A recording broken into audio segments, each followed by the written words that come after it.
Hi, I'm Z-Wing, and today I'm going to be doing a tier list for the Shadows of the Galaxy leaders in Draft. Now, this is specifically going to be a tier list looking at how all these leaders perform in the draft format.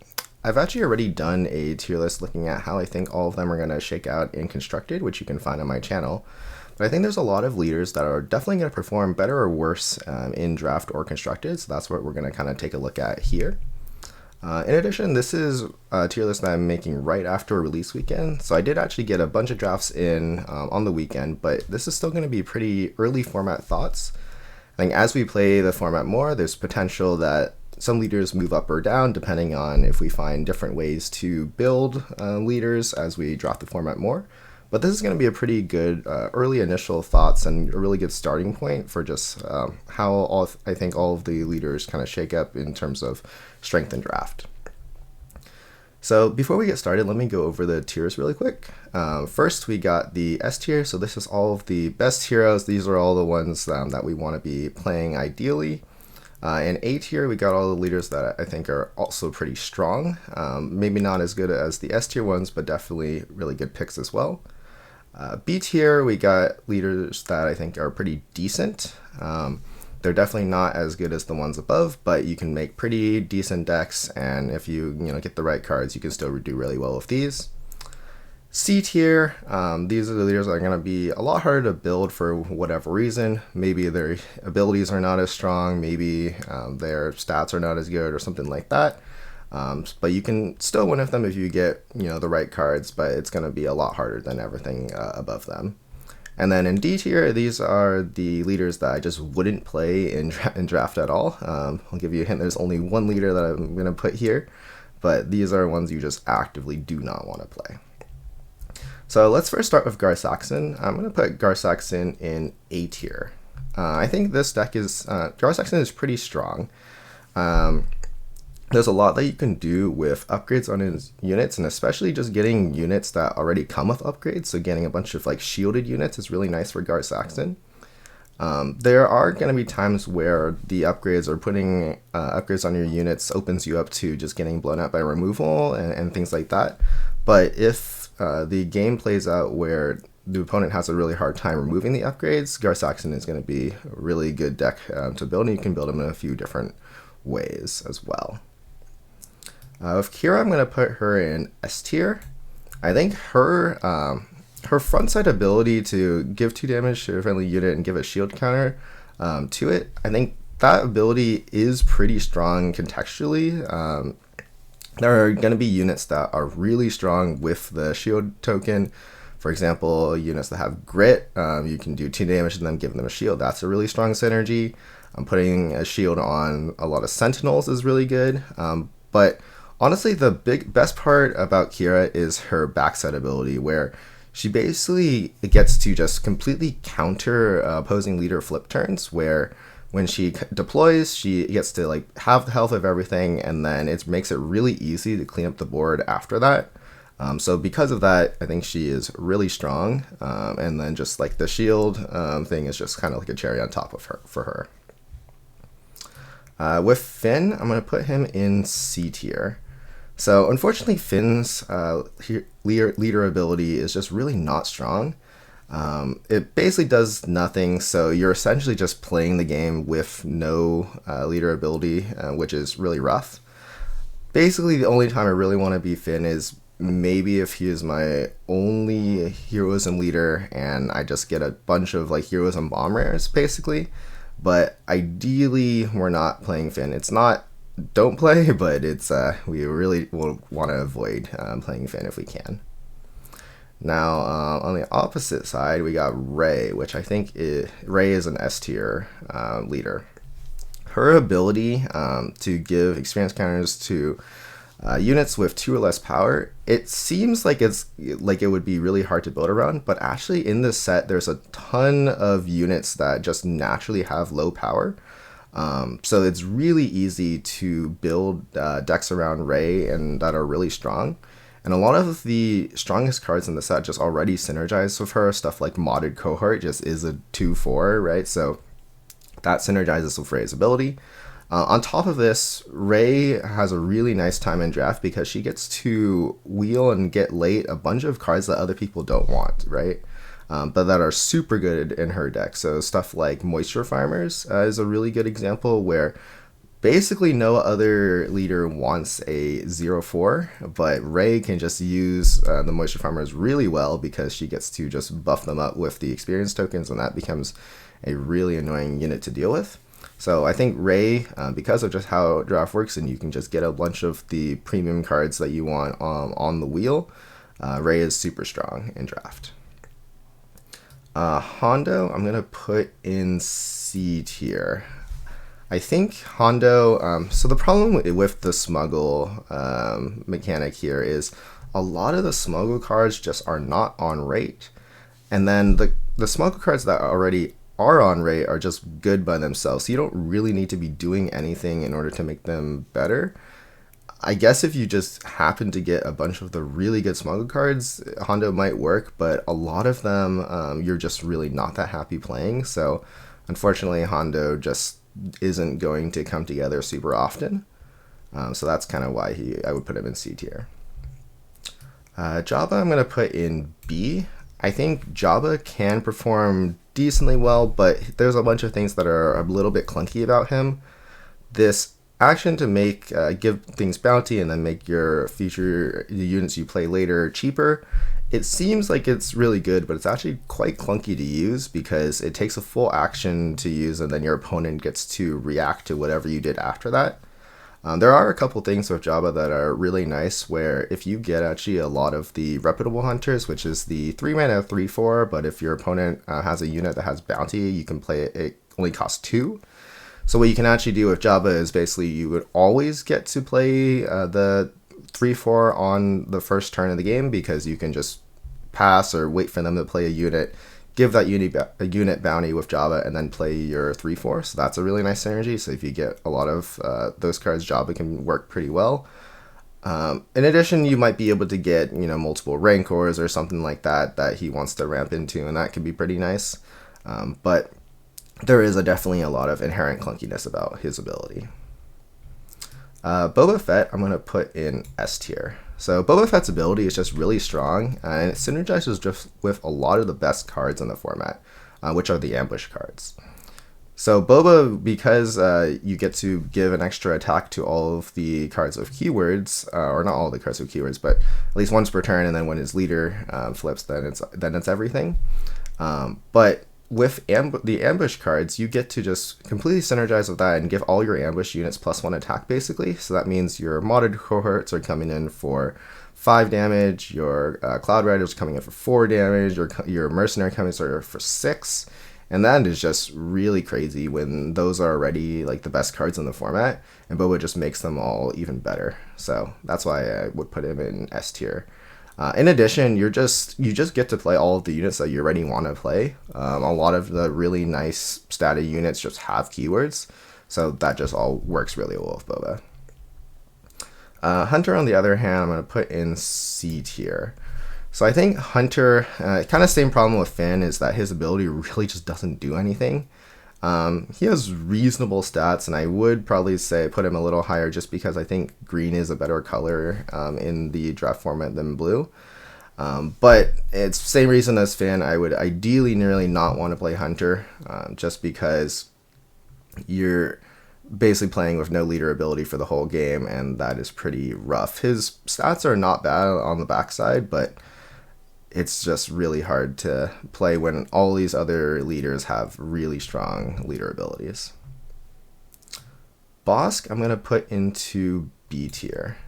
So I think there are ways to make a really good boss deck in draft, but the problem is a lot of the bounties that you're going to be putting on units are not very good. There's actually only a handful of bounties, and I think like specifically a couple of the green ones, so like Bounty Hunters, Quarry, Price in Your Head, and then there's the one in yellow that basically like lets you draw 2 non-unit cards.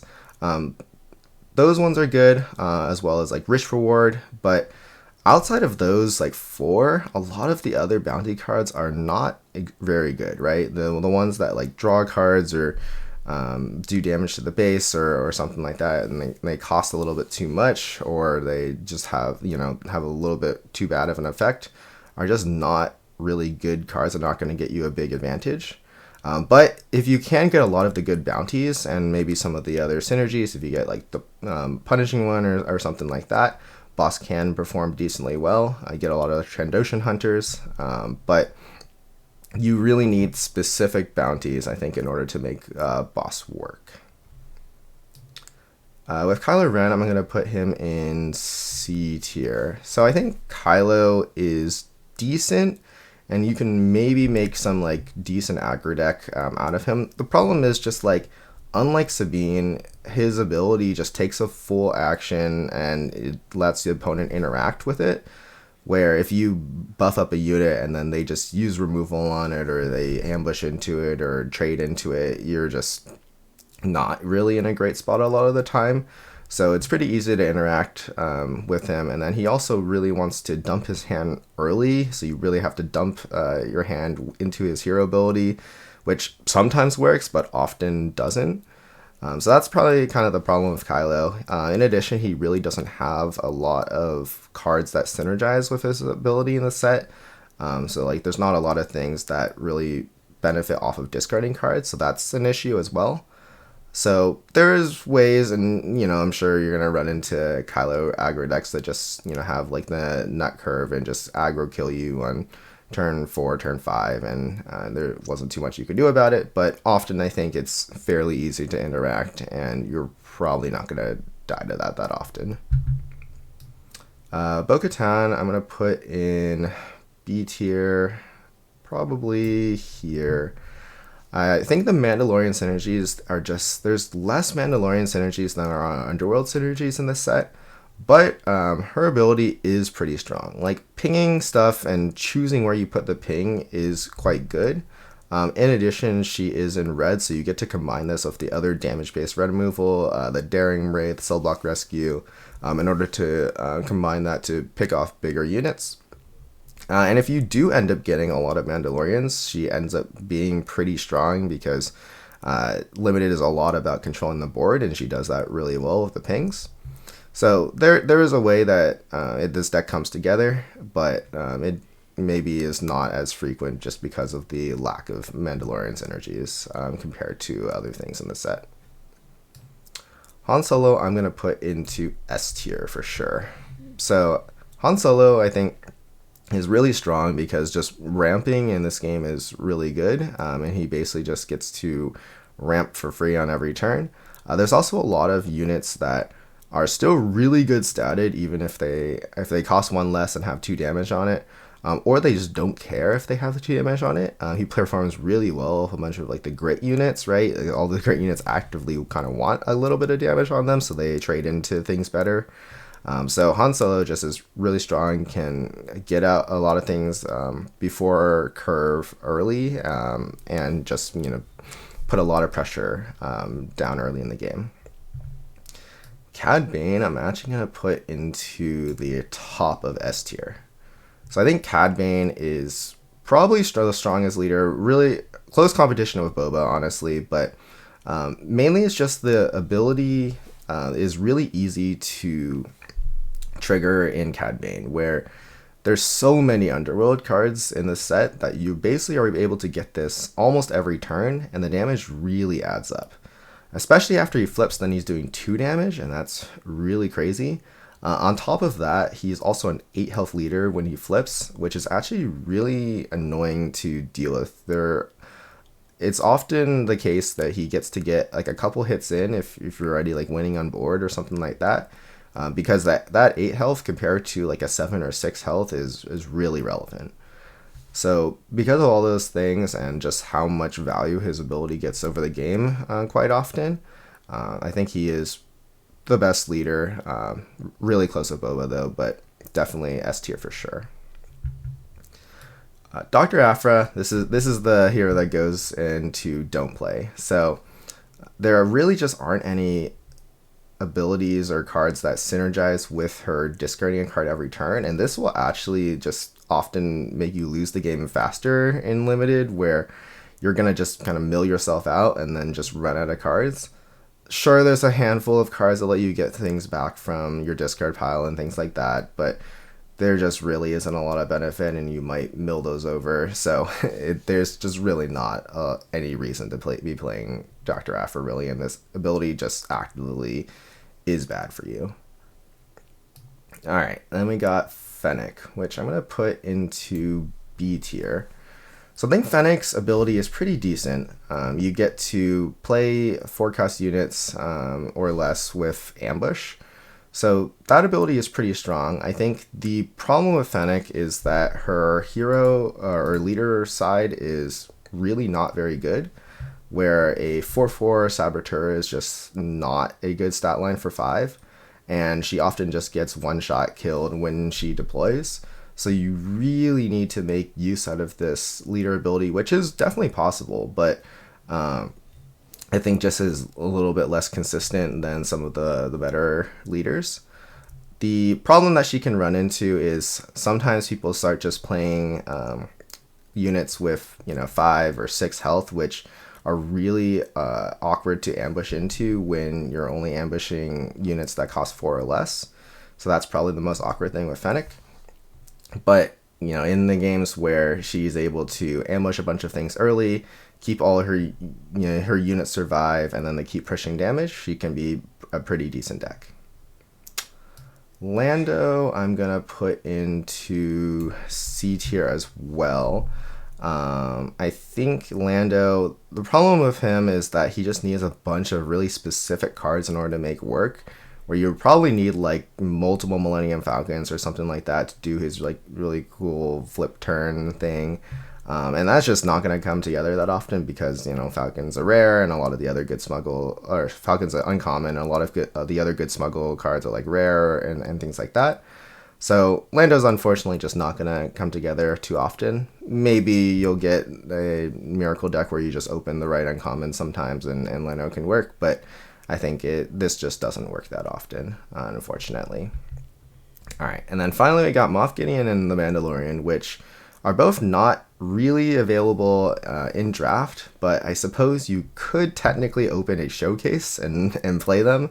They're not available like the rest of the leaders, but yeah, if you do open the showcase, that could be kind of cool, and you can technically play them in draft. So I'll just throw Moff Gideon. I'll put him somewhere in C tier here. I think his ability is just not super strong. It basically just lets your units kind of trade, but only really works when you have the initiative. There's a lot of problems where you just have to play a bunch of small units, which means that you're playing multiple things a turn, which means you're giving up the initiative, which then means his leader ability just doesn't work as well. So that's kind of a problem with Gideon. On the other hand, the Mandalorian, I think, is actually really strong in draft and could be a really fun leader to draft around if you do manage to open the showcase and draft around him. I think being able to exhaust enemy units when you play upgrades lets you just make these really cool like tempo bounty decks that actually can be really cool to draft around, and probably didn't happen as much in Sealed unless you open a specific pool. So a little unfortunate that he's not going to be able to be drafted really frequently in this format, but it is what it is there.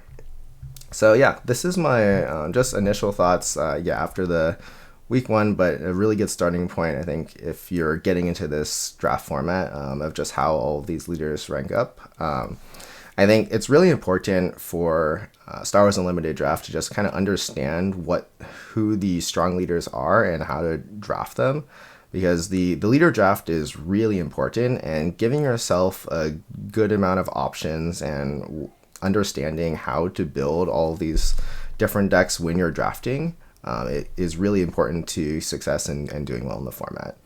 So yeah, I hope this video was helpful. I'm going to be doing a lot more content on Star Wars Unlimited, specifically like Shadows of the Galaxy draft and things like that. So please be sure to subscribe for all that. All right, thanks. Bye.